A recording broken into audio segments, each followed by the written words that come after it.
Guys, the wallet and receipts. Old receipts, keep them. Two reasons. One, you can light fires with this sort of paper if you happen to be stuck out in the wilds. Or if you get caught short and you need to shit in the woods, you can always use this to wipe your ass, can't you? So anyway, I've just done my receipts out of my wallet, and yes, it does get bulging sometimes, and I've got some fuel receipts, and I'll show you the difference in prices here. Yeah, so from the this one, which is the 12th of the 6th, which is this month just gone, 55.20, what I'm paying is 189.9 per litre of Momentum, which is E5. And then compared with the 30th of January, 32 litres I got, £50.70. That's 154.9, which is 155 or £1.55 per litre. Okay, but if you keep your receipts, you'll notice that it hasn't suddenly jumped. It keeps going up incrementally by a couple of pence. Recently it has gone up, and it's going to jump quite dramatically soon, but I think what they'll do is they'll just keep incrementally pushing it up. I've seen it at £2, 1 pence a litre on the main roads. That was for diesel, whereas I'm using Momentum petrol E5, yeah, which for me, 30 litres a week, and I have to do the mileage because I have to commute to work, is crippling. It's crippling now. You add the other facts with insurance, your tax on your vehicle, maintenance as well, tyres, exhaust, batteries, oil changes, stuff like that. It becomes very, very prohibitive. They're trying to get us off the road, aren't they? And it's happening. Soon we'll be on bicycles, won't we? Except for those who can afford electric cars. Yeah, that'll be management and people who can plug in at work for free. Not us, unfortunately. We're just workers, aren't we? Blue collar. Right then, guys, hello, welcome back. This is just a random video I thought I'd pop out today because I have a little bit of time before I go to work, yeah? So I'm thinking of doing a section to these videos which I'm not quite sure how to label it yet. I've got some tin foil. What I'm looking for is a stapler so I can make the tin foil hat and go ka-chung, ka-chung, ka-chung to staple it to the head, yeah? So I do watch a lot of videos, and what I'm trying to do is just get a feel for what's going on generally, okay? So I could tell you the channels that I watch, but forget about that. But what I want to do is create some sort of retard of the week awards, okay, for some of the stupid things I do here. Now I'm going to focus in on one, which is this one here. I'm mate Brad.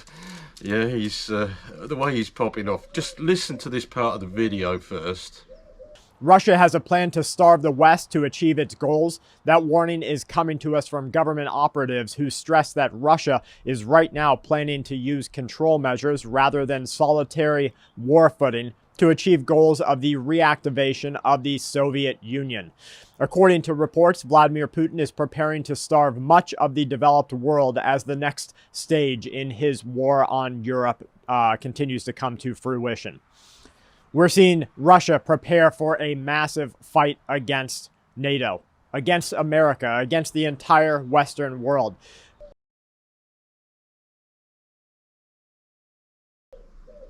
Yeah, I really think that's just panic mongering.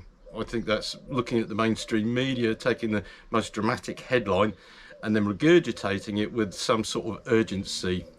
Yeah, I know Brad's got a lot of good information laced in with what he's talking about, but to me he's like a Chicken Little. You know Chicken Little? Yeah, the one who's running around screaming that the sky's going to fall in any moment. It's just nature of what it is, but to me I find it actually quite humorous at times. Before, now we're going back to somewhere like 2014, or before then, 2008, 2009, I was watching videos and I was picking up on a guy called Peter Schiff, okay, and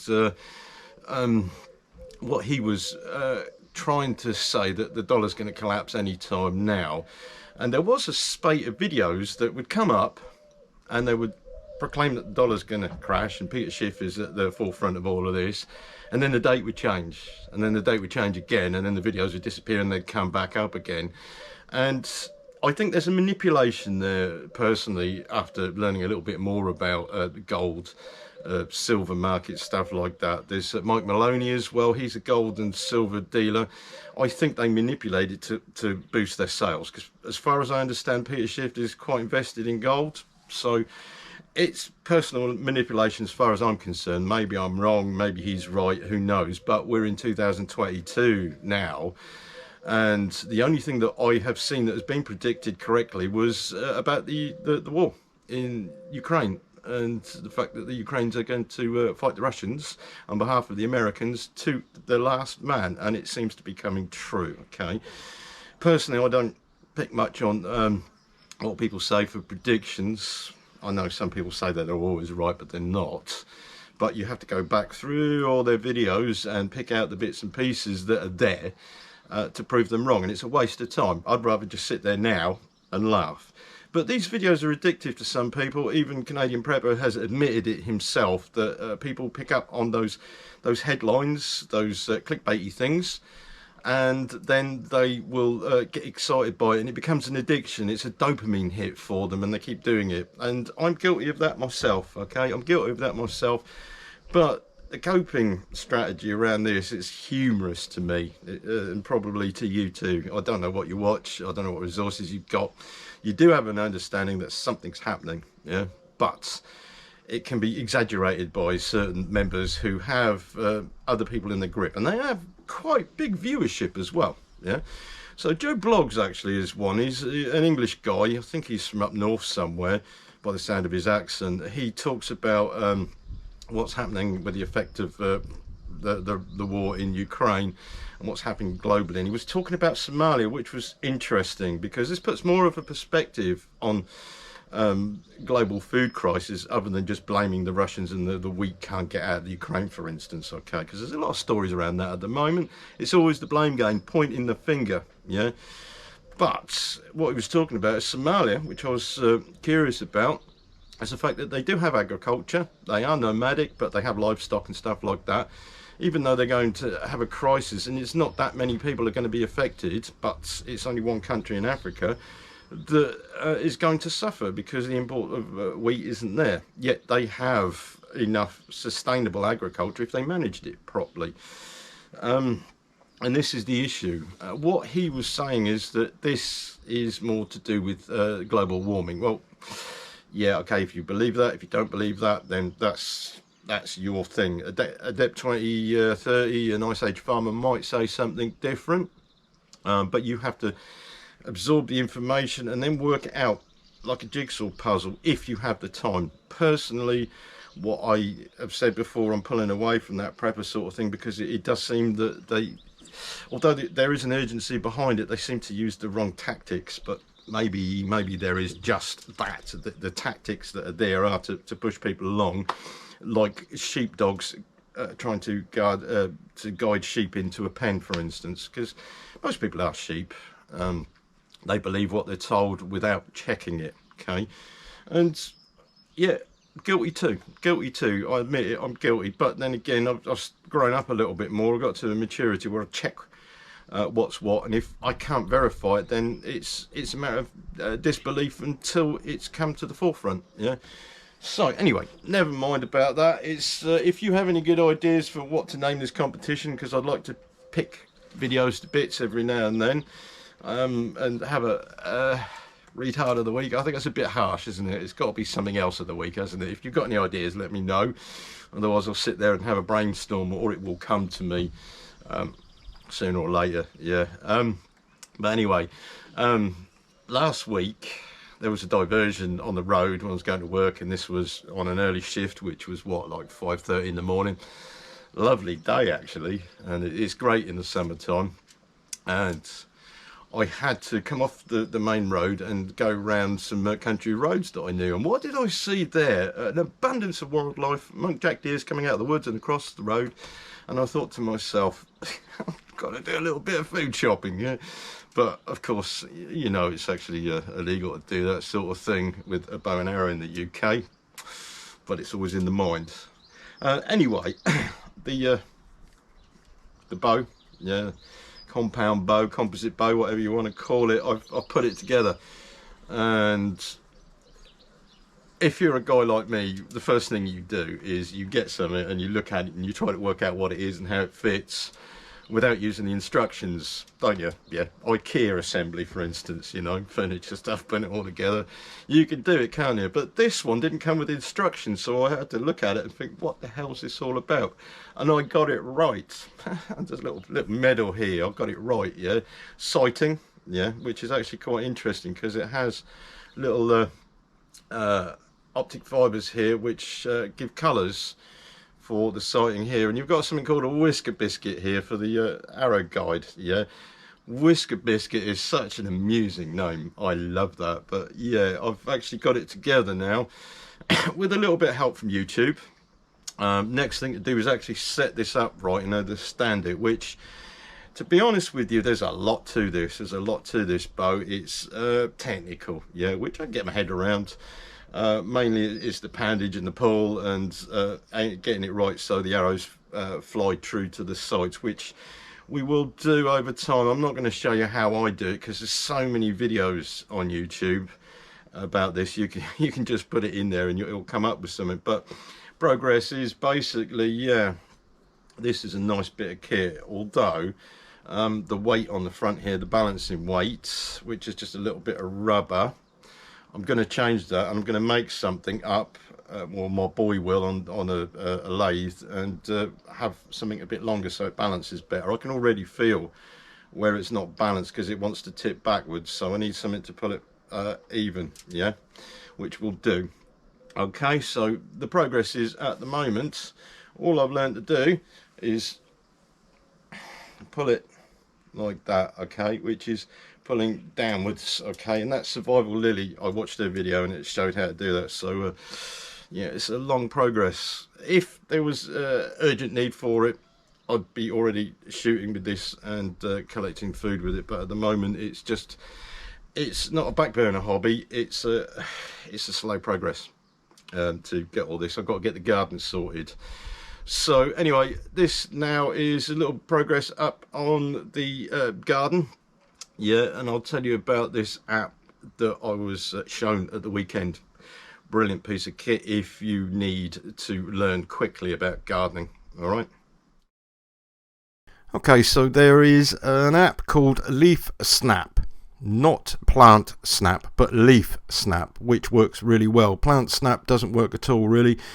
This is invaluable if you don't know what you're looking at, and I was taught this. I had my house handed to me by her the weekend, but yeah, I'll just show you what I'm up to. Frames for courgettes here, which will grow up there eventually. That's all out of pallet wood, and those rocket boxes, and the rocket boxes you can see here as well. Now put the garlic in it. It's just trying to maximize space and take it off the ground, actually. So what we've got is raised garden beds. Tomatoes are going in, more and more tomatoes, and these ones are healthy. And it seems to be the way that when you first do things, you pot them first, let them grow up to a certain height, and then replant them. The thing is, they do suffer trauma a little bit when you take them out of the pots and re-establish them somewhere else. But it's all down to the nutrition, the roots, and what the plant can suck out of the ground at the end of the day, which is actually really important. And it's a massive learning curve for some of us because we don't know what we're looking at, do we? We know what to put in our bodies sometimes. Anyway, look, the snail attack on this one. These two have decided to get married. I left a string for each of them and they're twined around each other. A healthy plant, and the other one that's been chewed will be okay, according to the expert. Now, what I'm buying is some compost from a shop, and you can see those little white dots are actually fertilizer blobs in there. That on here is a cheaper one from a Lidl's, I think it was, the same as Tesco's. It's really bitty and shitty, and this isn't very good compost, but it's good for volume. Okay, this is what I bought it for. It's like £2.25 for 27 litres. If you don't have the earth space, you've got to try and find the soil from somewhere. So this soil here is okay. I've cleaned it out and mixed it with manure, fertilizer, whatever else. And there's a dead fish underneath this plant here. You can see that's actually thriving. Now what I've gone and done for £11 is chicken manure pellets, okay, which gives potassium, nitrogen and something else into the soil. As advice from somebody else, and I'm taking people's advice all the time, little pellets which are slow release into the earth, so I've chucked a load on there. You can put them under the plant as well when you pot them, and that will be slow release for certain nutrients that the plants need, okay? They need a lot. But yeah, it's organic and it works out cheaper than buying any other type of fertiliser. So it's not a heads up, it's just showing you what I use. Plenty of little pots now that I can give away, and somebody's been really generous to me lately, so I've decided to give them some tomato plants. She, via somebody I work with, his missus knows I'm into gardening now, so she's sending me all sorts of magazines. They read them and then they're handing them on to me, so it's a good resource that's not internet based, yeah.